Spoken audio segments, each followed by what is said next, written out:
Hello guys and welcome to today's Los Blancos podcast. Today we have got, it's that time of year again. It's the time where players are obviously leaving, departures are announced by the club, and here we have another heavy hitter. After the last few years we've lost quite a few big players. Casemiro left last year, Marcelo left last year, the previous year I remember doing the Ramos one, the Zidane one. It's obviously, when we have such an iconic team a couple of years ago, these departures are obviously going to happen. And, here we have, Karim Benzema, who is, today announced that he will be leaving the club. I'm not sure if it was announced that he's going to Al Ittihad, but, that is where he's going at the end of the day. And, it's obviously an abrupt departure. It was only announced in the last week that he would be leaving, and it's obviously he leaves a legacy that behind where he's ultimately one of the best players to have ever played for this club. So, what are your initial thoughts about this departure of Karim Benzema? Yeah, I think I'm not shocked about it because over the past week we've been seeing a lot about Benzema, and of course, I'm looking at today and I'm not shocked as a matter of fact. I'm not too sure what's the word because I'm just seeing all of the news coming in, and of course all the news of who's going to replace him. But for now, Benzema, I don't know what to say if I'm being honest, but I'm just happy that the summer's going to be exciting because we know all these departures means that it's going to be an exciting summer, one that we haven't had in the club for a long time. So it's going to be a summer full of transfer news, a lot of fun stuff to talk about, so I guess that's one of the positives we can say. But for Benzema leaving, it's sad because he's our captain, and for each of the last 3 years we have lost our captain, and we have lost key players as well, not just our captains in the last 3 years, but key players, and it hasn't happened like that for Madrid in a while because we have been one of the top clubs in the world where the team is stabilized, where we have a core in the team. And year by year, I think it's shifting, towards new players. And this year is a perfect example of that. Yeah, it's now a point where we say, these are going to happen every year. Next year it's going to be Luka Modric and Toni Kroos most likely, and them two are going to leave. Maybe Dani Carvajal the next year. After that, it's going to happen every single year. Players will have to leave, players will have to come in every single year. It's going to happen. And unfortunately this year it is Karim Benzema. I think he could have stayed for another year, maybe 2 years. I think he could have still got us some good output because this season it's not exactly been bad, has it? It's been a good amount of output for the amount of football he's played, but I think he feels it's right to leave. I think he feels like he's not going to give the same level as he has in previous years, which obviously is a high level. And he knows himself best, so we can't argue against him. He's given enough to this club for him to say, I think it's time to leave. I think at the end of the day that's his decision to make, and we can't deny him that. So the legacy that he leaves behind, from that first goal against Xerez in the 09-10 season to now, he has scored a total of, 1 second, I did not write that down, but he's second all-time goal scorer for Real Madrid. Overall, that is some legacy to leave behind. Second all-time for a club of Real Madrid's size. Is 353 goals in total. That level of having that number of goals, those number of goals, I know it's 14 years, but still 353 goals in 647 appearances, to be the 5th all-time appearance maker for Real Madrid, the legends that Real Madrid have had in the past, from Cristiano, Iker Casillas, Sergio Ramos, Pirri, so all these players who have played in the past, who have played loads of football in the past. Karim Benzema is 5th all-time appearance maker and 2nd all-time goal scorer, 4th all-time UCL goal scorer as well, as he leaves for Saudi Arabia, 165 assists, and that represents what type of player he is, because he's not just a goal scorer. He was never just a goal scorer. 165 assists, I think that leaves him as the highest assist maker in Real Madrid's history, which that is a amazing stat for a guy who's a striker. To leave that legacy behind as something more than just and just a goal scorer.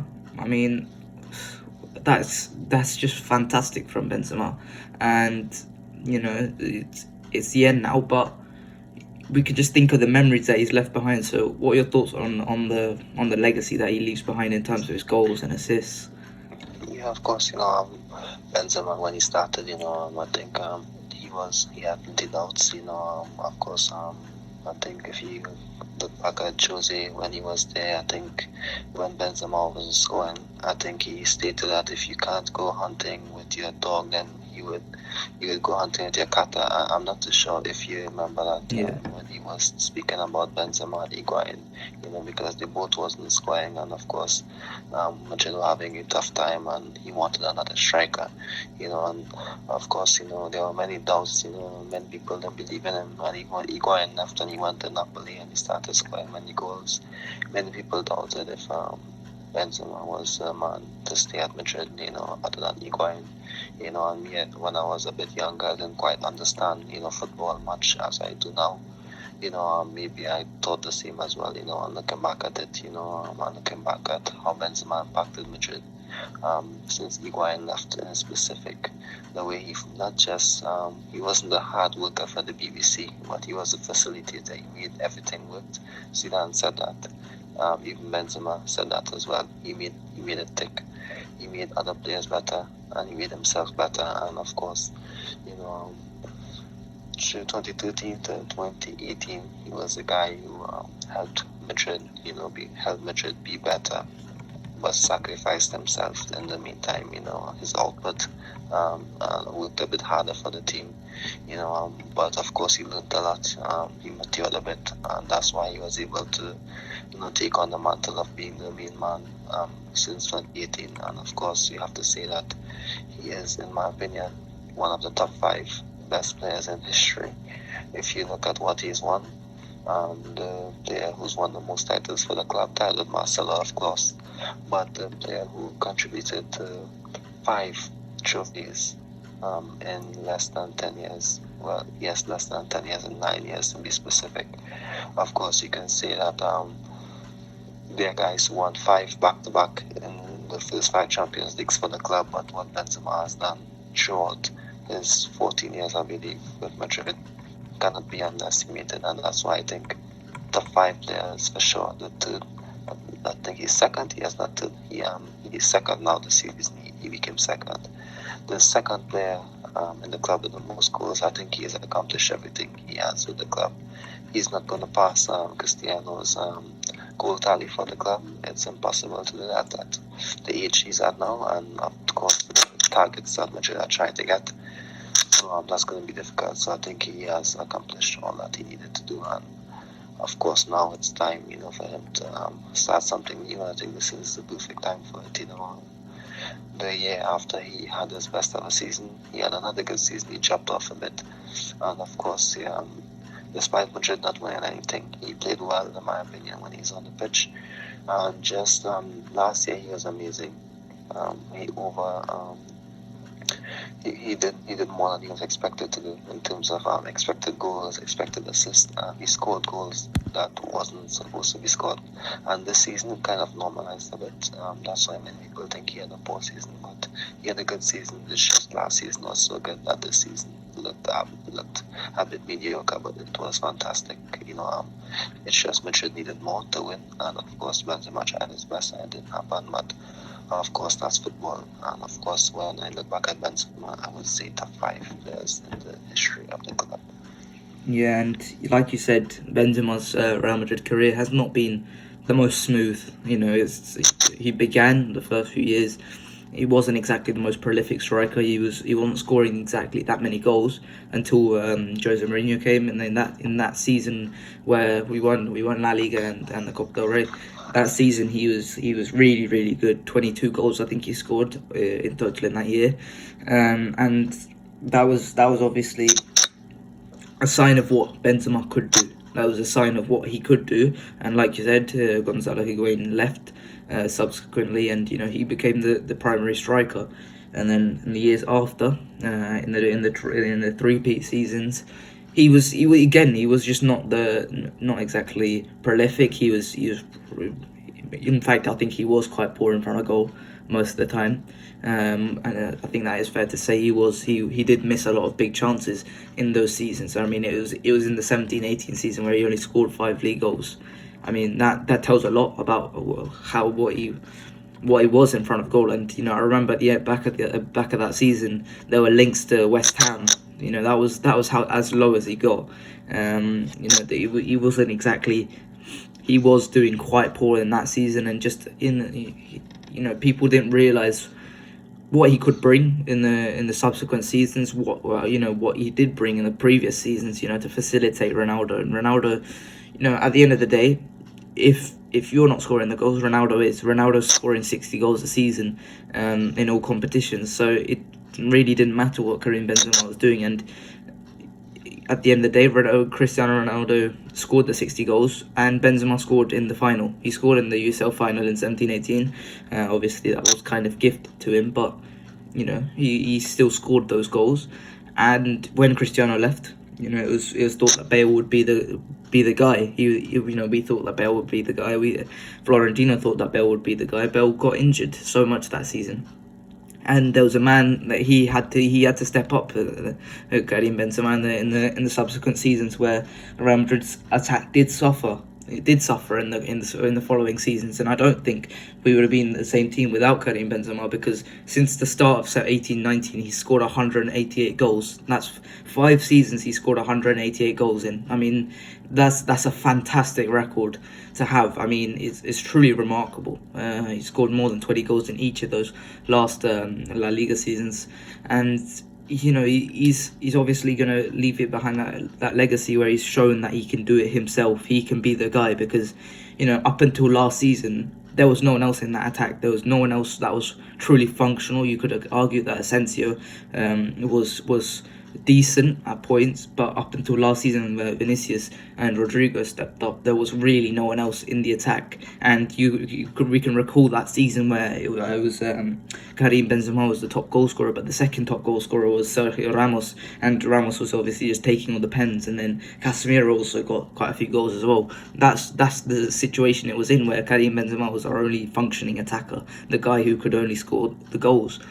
And to carry us in those moments, I think that's so huge. That the COVID season, I remember it was him and Ramos, the only ones that were scoring the goals, because it was just constantly 2-1s, 1-0s, 1-1s, and they took us to that league title that year. I remember it was a painful year. It was a very painful year to watch Real Madrid, because it was boring game after boring game, 1-0, but they were just getting over the line, and Benzema was at the helm of that. He was the guy that did that for us. And we'll talk about the last season in a second, but in the seasons leading up to last season, he was still fantastic. And I think last season was needed for the whole world to recognise his brilliance, but the season before that were fantastic as well. So what are your thoughts on this? What do you mean, the specific season? From 18-19 to 2021. Yeah, okay, well, I think after 18-19, like you said, the main man was supposed to be Bale. It was supposed to be Asensio. Not too sure if you remember, Asensio was the guy who we had a lot of faith in back in 2018-19 season, because he came off 2 amazing seasons at the club. And of course, Asensio didn't deliver in that season, but we would get back to him later on. But Benzema was the one who had to take out the mantle and score goals. There was a time with Madrid, I think 5 games we didn't score a goal in the 18-19 season, and the pressure was building on Benzema if he could have learned the line for Madrid throughout tough times without Ronaldo being there. Could he step up?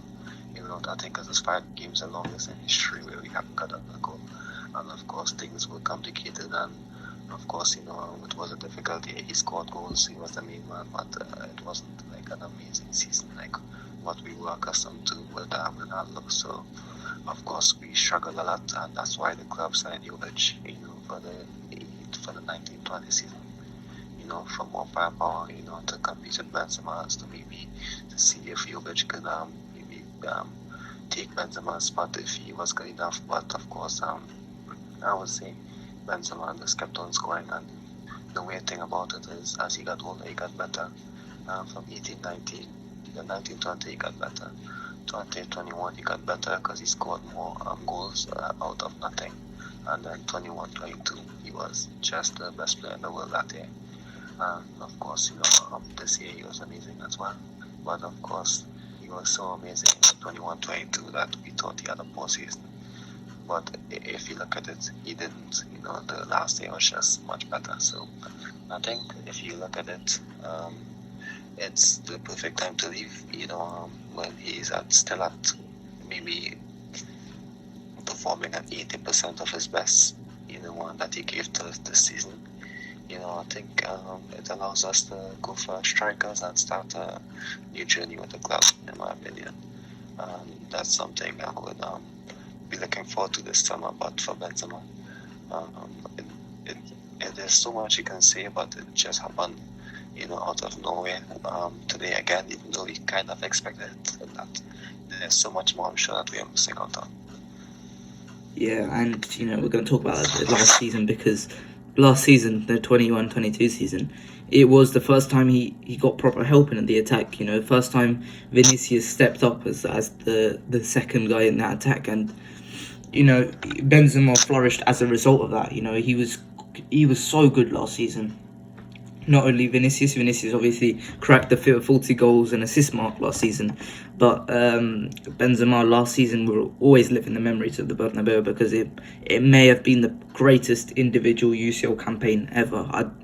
I don't remember a single UCL campaign that was as good as that. I mean, you can obviously point to the larger amount of goals that Messi and Ronaldo scored. However, the sole impact that they had on their team wasn't as great as what Benzema did, because without Benzema, Real Madrid would have not got anywhere near the final, let alone winning it.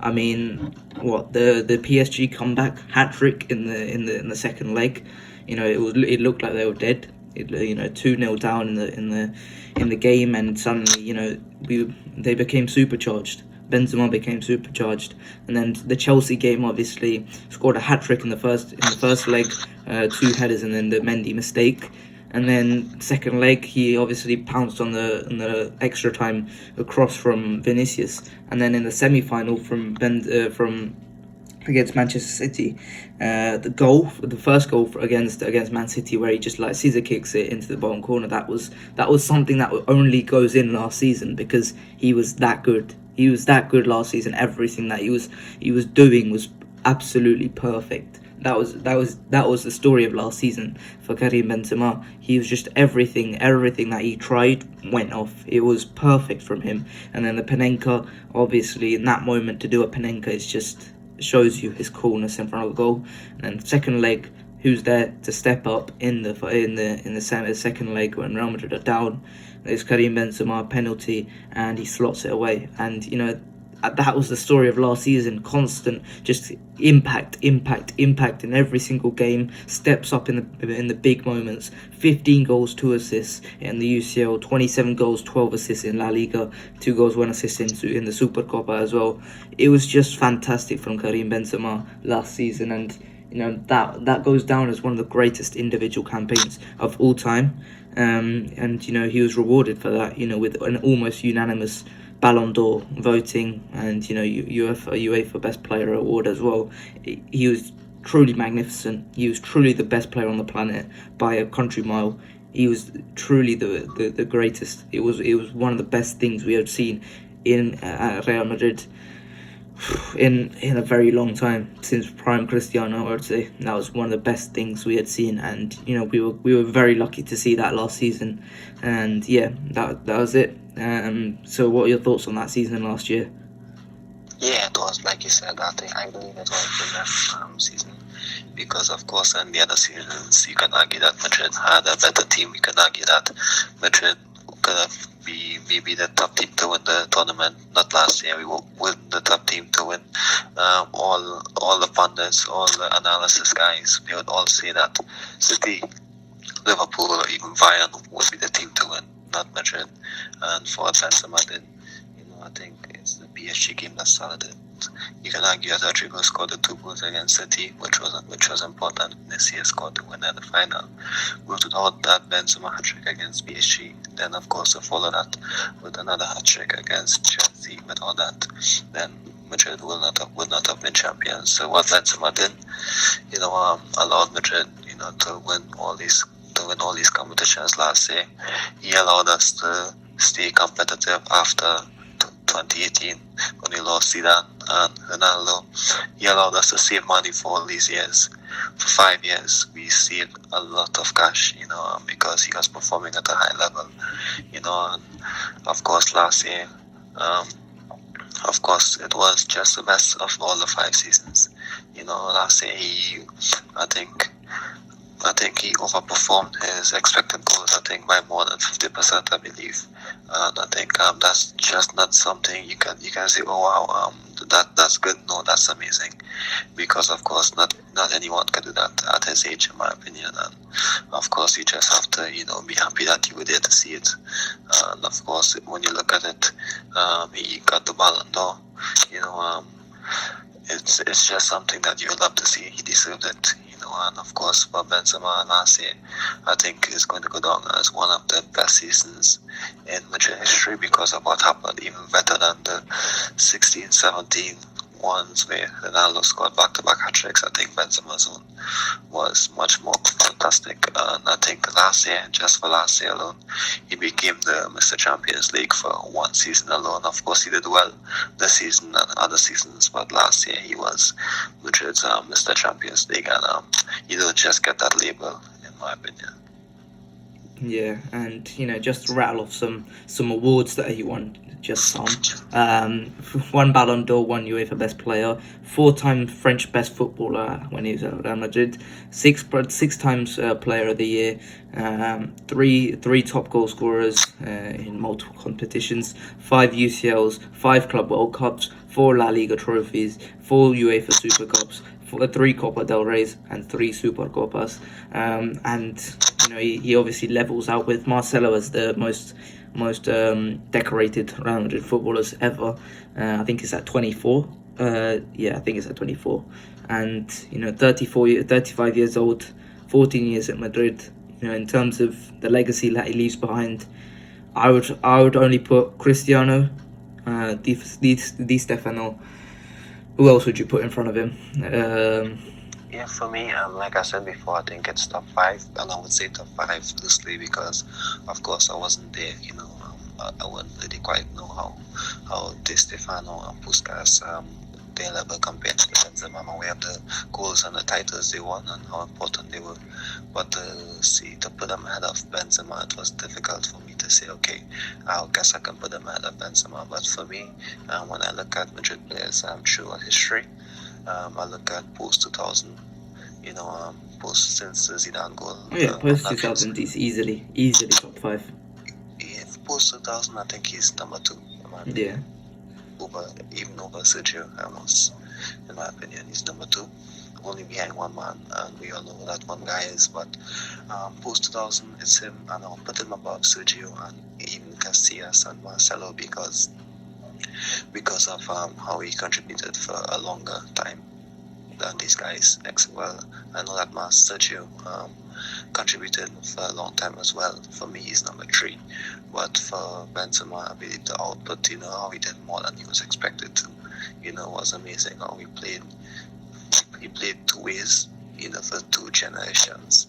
And that's something that you have to consider. That's something I considered.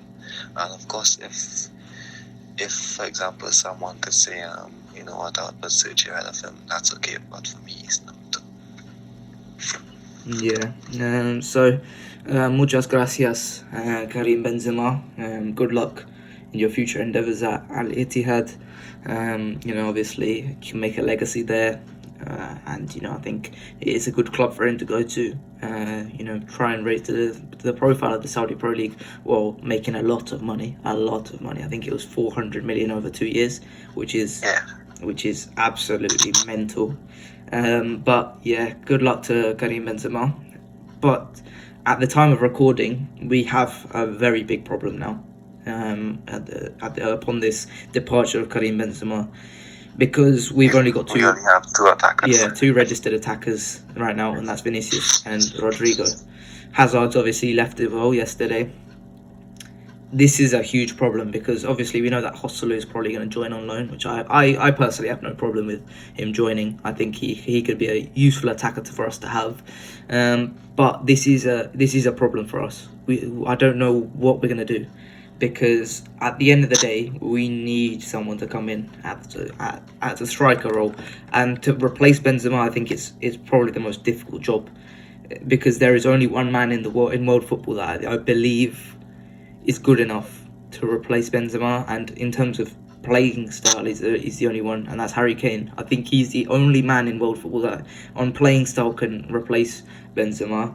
However, are we going to get him? I mean, I think if it's down to between us and Manchester United, I think Daniel Levy would prefer to sell to us. But you've also got to take into consideration his injury record, his price tag. He's got 1 year left on his contract, and if they're demanding 100 million, you can't pay that. You just cannot pay that. I think the maximum you can pay is 80 million. I think that's the absolute maximum you can pay for Harry Kane. And if you look elsewhere, it's really not a good market that you want to be looking for strikers in. This is not a market you want to be looking for strikers at all, because you look elsewhere, Victor Osimhen is not going to happen. You can't get a Victor Osimhen out of Napoli. If he was available for 150 million, which he's not going to be, then you would get him, but he's just not going to be available, and he's not going to fit your playing style. And then you look elsewhere, Randall Kolo Muani is going to cost way too much. If you look otherwise, Dusan Vlahovic, I just don't think he would fit, and he would be way too expensive. Who else would we look to? Haaland's just not, obviously. He's obviously not. Julian, Manchester City, but if we can tempt him, I believe that for Julian and Manchester City, we can tempt him because Haaland is there, and I think that's key, because I think he questioned this feature a couple of months ago before he signed the contract. But I believe if we offer a good cost and tempt him a bit, Pep would sell players if they want to leave. He always says that. If we can tempt him a bit, I think Julian could be a good option.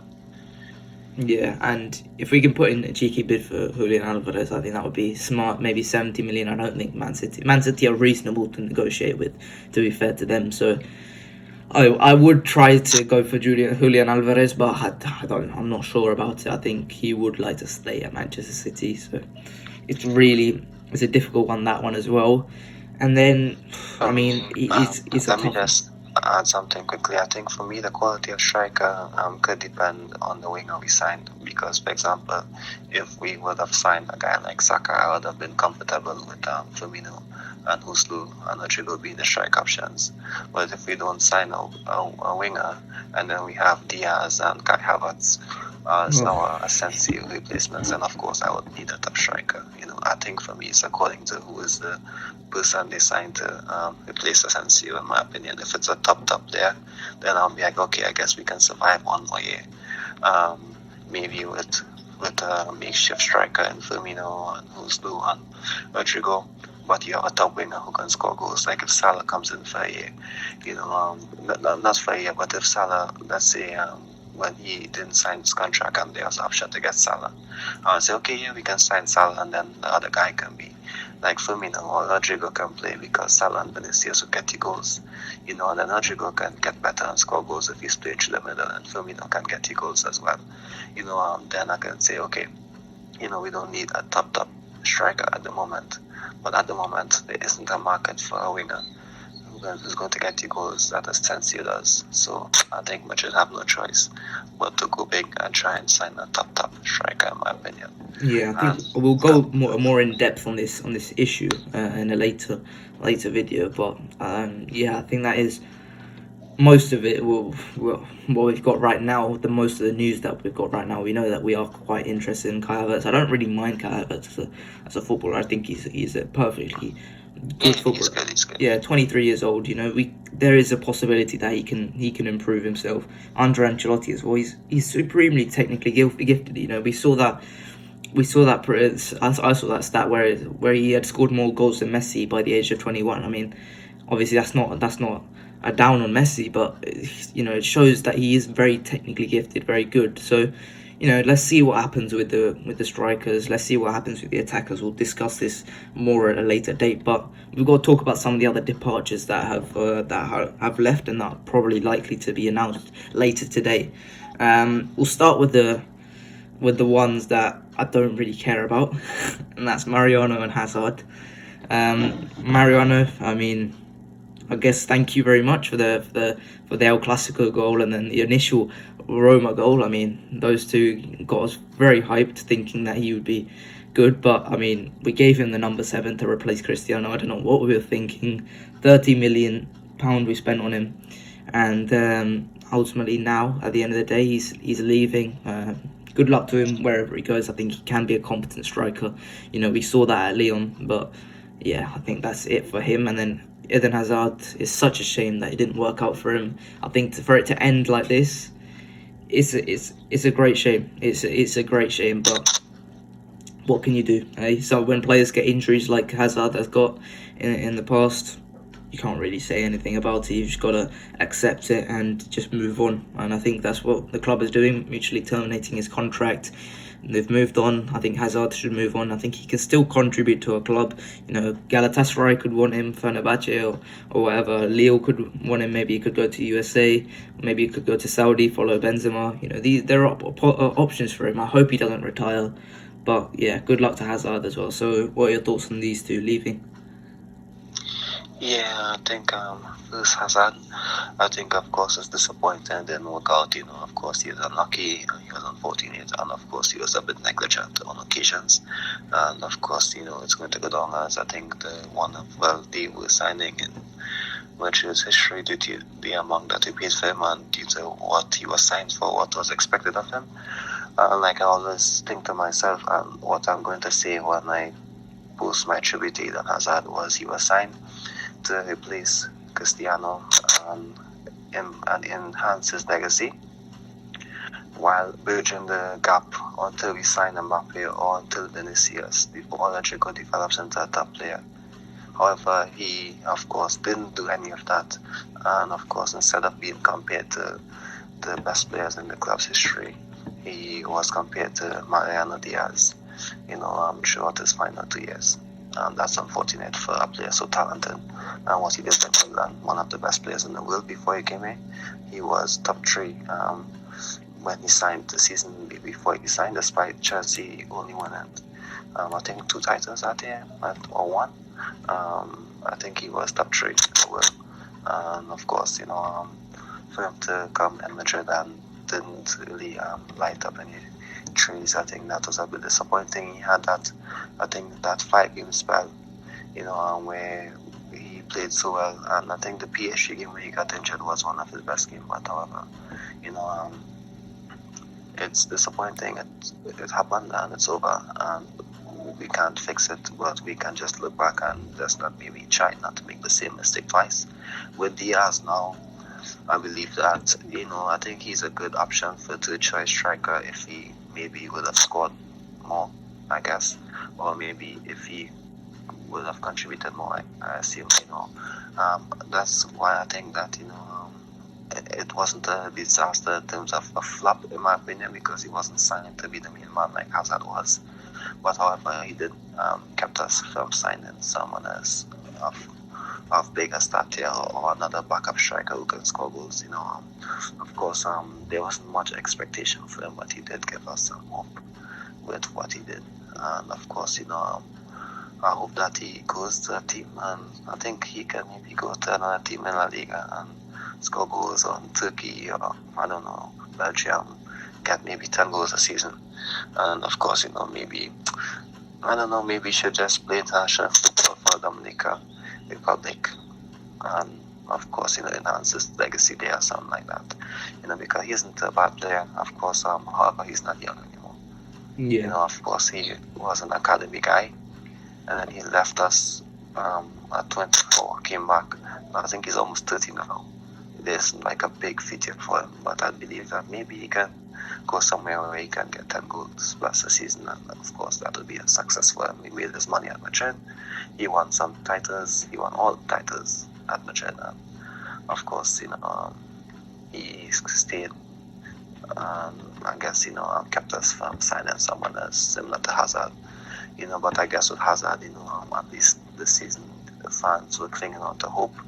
Not just because they believe in him, but because they clinged on to hope for him, and of course, they just wanted at least something out of him for the money that we spent, and we didn't get nothing except for the goal against Celtic and 2 other good performances. And of course, he scored 1 goal last year in the Copa as well to give us the win. But okay, it's a mistake. It's done and it's gone now. And of course, it's only going to help us for the future in terms of who we sign. Yeah. Next up, we've obviously got Marco Asensio. He was announced today that he's going to PSG. Fabrizio Romano said that today. I mean, Marco Asensio, for himself, I think he's done very, very well at Real Madrid. Not to the expectations that he once had. However, considering the situation that he was put in with that ACL injury in the 1920 season against Arsenal, I think he's done well for himself. Obviously, the first season, 16-17, he was announced onto the world stage as this really promising youngster, the golden boy of Real Madrid. He was so good that season, really explosive, lots of pace. Take him on the outside, he'll score. Take him on the inside, he'll score. Keep him away from the goal, he'll still score. He was fantastic, and then the season after, he really polished off his game, and he was a real contributing factor to that season.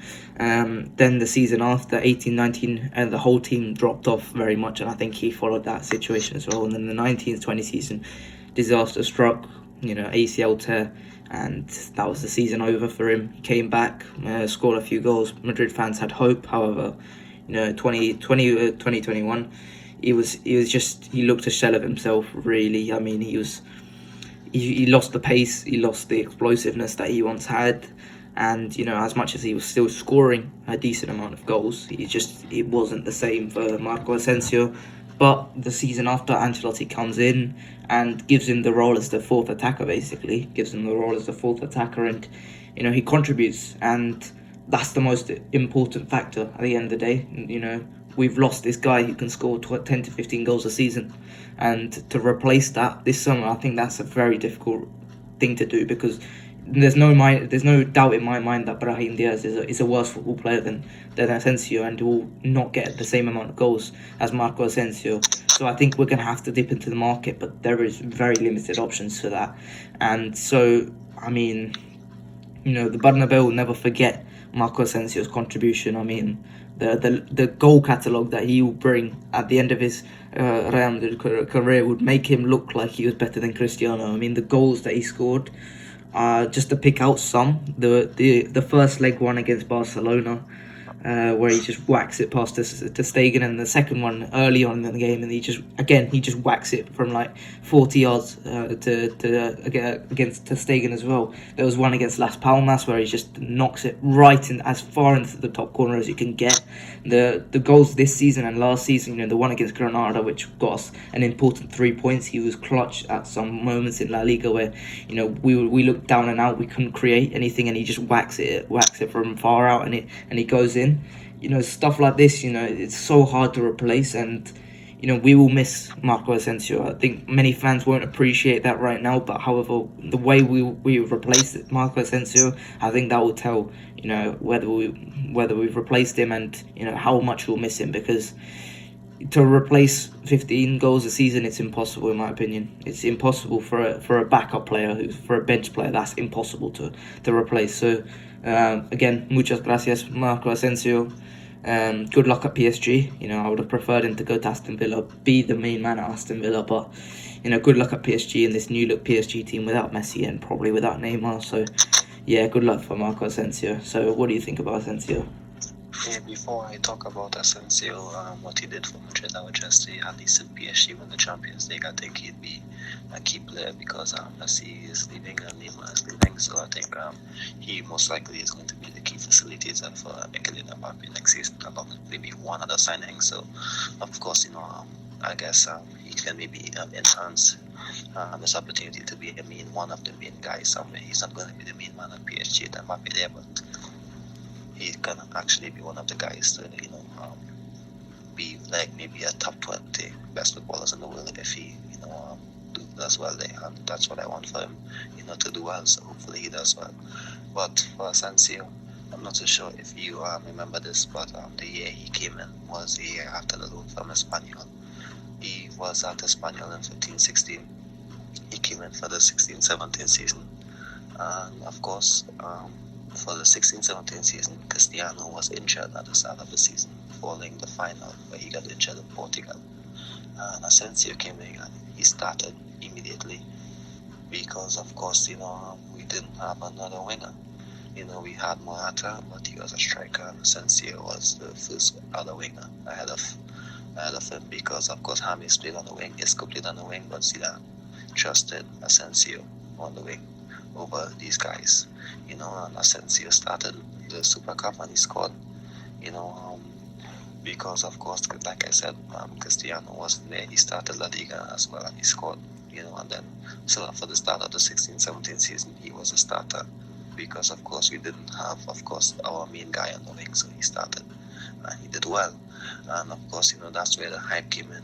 He's going to be the new guy to take us when we have no Ronaldo and Bale, etc. So for the 16-17 season, of course, when all the guys came back, he went back to the bench, but he still contributed. He still scored goals. He was part of the B team. That's the quote-unquote B team that Zidane had. And of course, he contributed in La Liga and the Champions League. And of course, when you look back at the 16-17 season, he scored the youngest player to score on his debut for all those competitions, I believe. And of course he scored in the Champions League final to make it 4-1. He scored against Bayern to make it 3-1 on the night, not to make it 4-1 on the night as well, 4-2 on the night, not 4-1. He scored goals against big teams. Then next season he scored big goals against Barcelona in the Spanish Cup. He scored like amazing goals, like from outside the box. There's an entire compilation of them. I'm sure you'd have seen it that year. However, the next year, the following year, I think was disappointing because he was supposed to be the one, to take the team forward. Like I said earlier, when Ronaldo left, but it was just Benzema, and then Vinicius came in like a third of the season and contributed more than him. But what I think was the most upsetting part was when he was questioned by the media, stating why he's struggling, because of course we are lacking goals, and I think he said something like there are players who've been in this team a bit longer than me, and they should step up more. So, along those lines, he said, but he basically deflected the responsibility. I think that for me wasn't a good sign, especially for a young player that the club had a lot of faith in. Of course, yes, the team was struggling, but maybe if he'd have done better, it could have enhanced his legacy, and maybe he could have been a starter since that season. However, that season was disappointing, for him and for the club. Then, of course, he got injured. He struggled for 2 seasons, which was unfortunate for him, and I'm happy we gave him a chance to bounce back after the last 2 seasons. He scored a lot of goals, and this season he had his best goal scoring output. It took him some time to get back to something close to his best, so I'm happy that he did well, and we saw a good bit of goals from Asensio before, like I say, he goes to PSG and hopefully he does well there. But if I was thinking about it a lot, who we can stand, in my opinion, the only player I believe who is close to Asensio, in my opinion, who's at the level is Hakim Ziyech, because he shoots from distance, he can swing and balls with his left foot, he has a decent left foot. I don't know if it's good as Asensio's, but it's quite good. And of course, I think they occupy similar spaces. And I guess their similar style of dribbling is quite the same.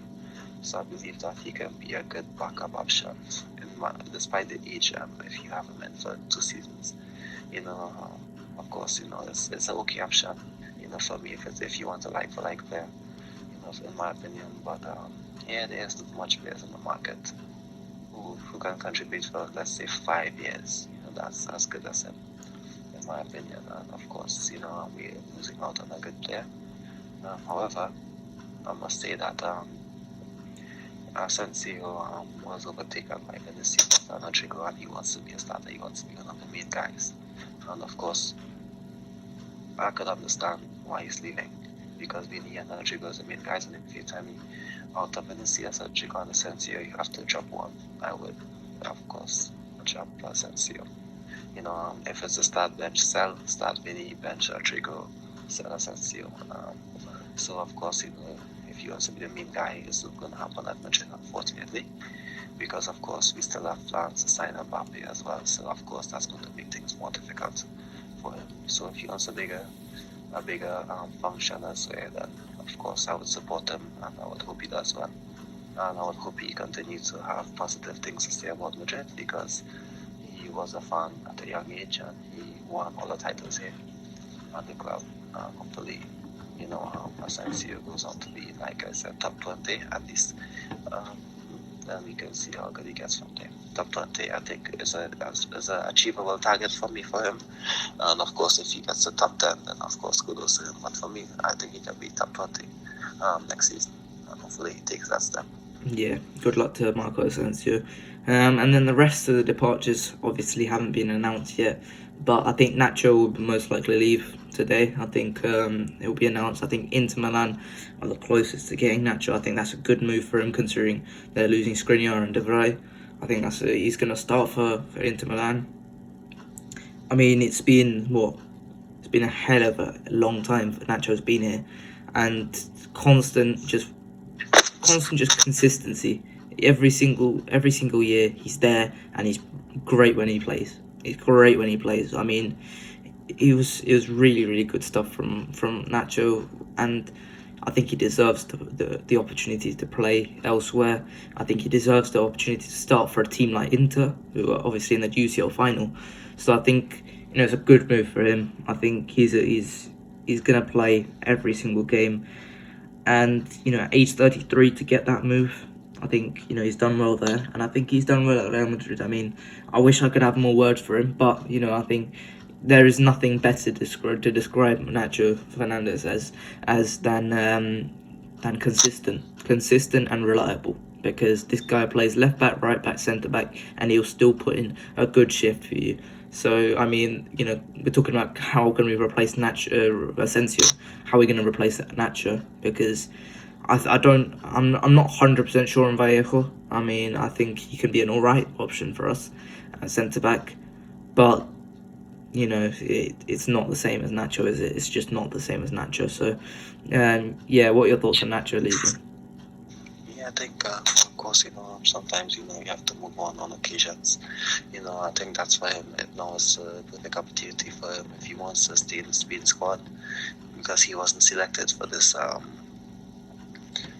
next qualifications for Spain. He wasn't selected, so I guess now is the time for him to move on and have a future with the club. I think now is the perfect time for him, to look at his options elsewhere, because we have 3 top centre backs, we have another left back.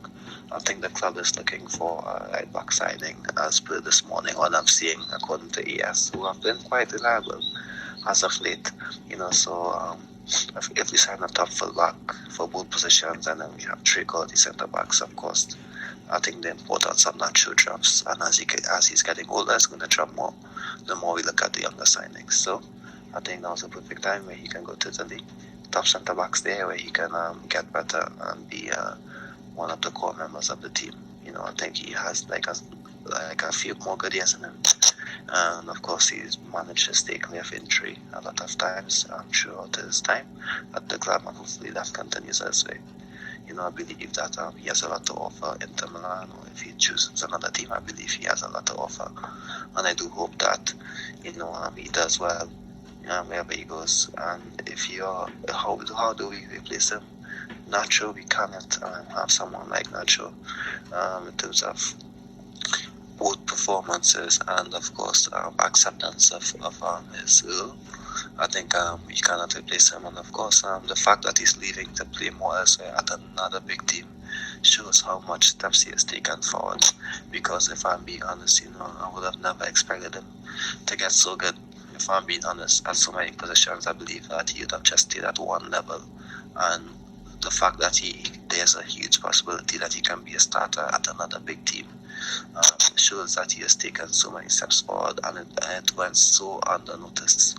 No one noticed it, but for years he has been consistent. And one thing I must say about Nacho was that many people forget that in the 16-17 season, Pepe and Varane was injured, and for a big part of our Champions League run in the knockout stages, Nacho paired with Sergio Ramos against big teams, Bayern Munich, against Lewandowski, against Atletico Madrid, against Griezmann. Nacho was there, the centre back partner, and it emphasizes so much that upon the return of Rafael for the final, he jumped to the bench. Which was his function for Madrid for years, playing big games, but not playing the biggest of games. And of course, I think now is the opportunity for him to have his moment. You cannot replace him, what he does off the field, what he means to the club, the symbol of Nacho to Madrid. You cannot replace that. But if you're talking about positioning wise, I guess you can just maybe sign on more fullback, because at the moment we have two left backs. We have one right back, in my opinion, because Ceballos is going to leave. Lucas in my opinion, isn't a right back. He is a guy who plays on the wing, who can help out in the position in defense, but he isn't, in my opinion, an official player there.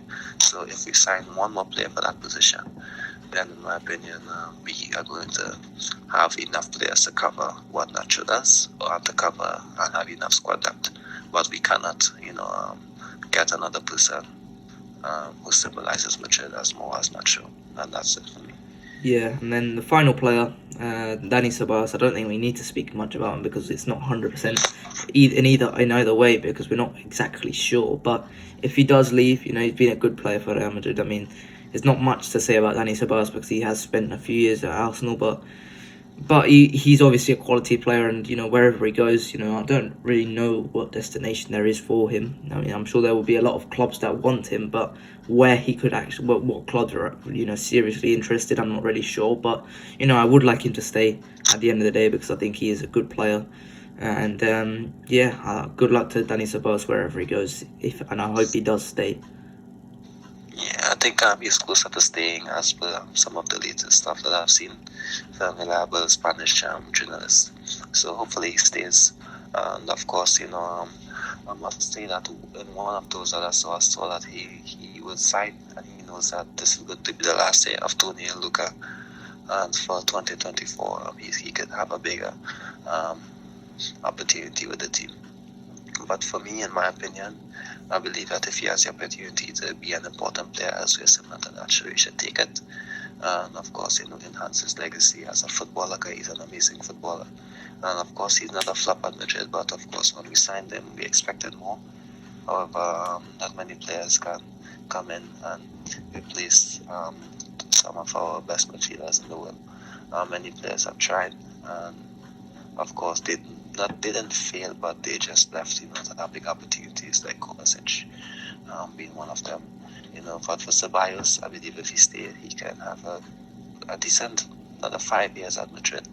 Of course, and I do love the connection he have with some of the younger players like Vinicius, Rodrigo, Camavinga, Valverde. His connection with them seems quite close, to my opinion, and that can definitely help in terms of building a squad in the future. So yeah, I think that's another positive way for him to stay. And of course, I think he can be Bellingham's backup in terms of position. Not similar style, because Bellingham gets more goals, but I think he can just be Bellingham's backup if you don't want to avoid a drop-off in the future. So yeah, if he leaves, I'll be happy for him. If he stays, I'll be happy for us and for the club. So we'll see what happens.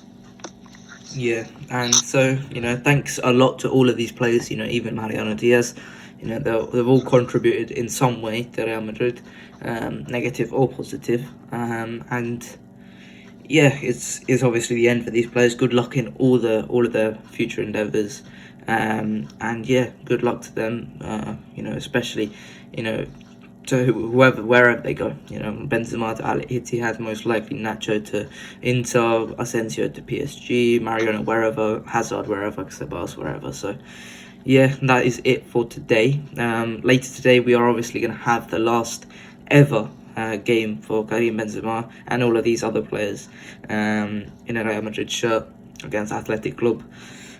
So yeah, I'm gonna tune into that one. I think you guys should too as well. So yeah, that is it for today. I hope you guys enjoyed. Please like, subscribe, and I'll see you guys later. Bye bye.